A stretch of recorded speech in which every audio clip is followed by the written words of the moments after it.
Let me commend Honorable Walter Owino for raising that issue. Because, Honorable Speaker, it is indeed true. Jared Okello. Jared Okello, for the member for Nyando. And you know, Honorable Speaker, Nyando is a constituency very close to my heart because their former member of parliament, Fred Outa, was a very good friend of mine, and I have had occasion to visit Nyando constituency with the Honorable Outa a number of times. It's only that the current member has not invited me for fear of the unknown. But Honorable Speaker, he has raised a very important issue on the security of members.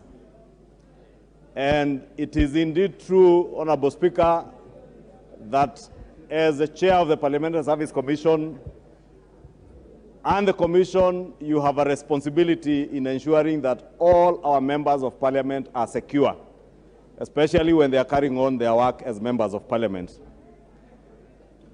Honorable Speaker, sometime in the last Parliament, in the 12th Parliament, I was among the first victims of security withdrawal by the handshake regime.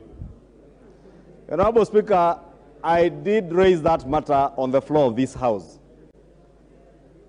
And I remember then a number of our friends who were supporting the handshake regime, especially those within ODM, celebrated the withdrawal of my security and that of other members who they then, in a very derogatory manner, referred to us as Tanga-Tanga. And they told us, you cannot be given security to Tanga-Tanga with.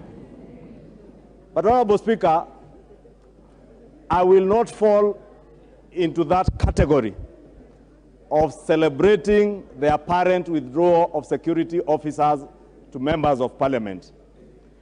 However, Honorable Speaker, we must also responsibly use, Honorable Speaker, if you can protect me from the Honorable Babu Owino and the team around you.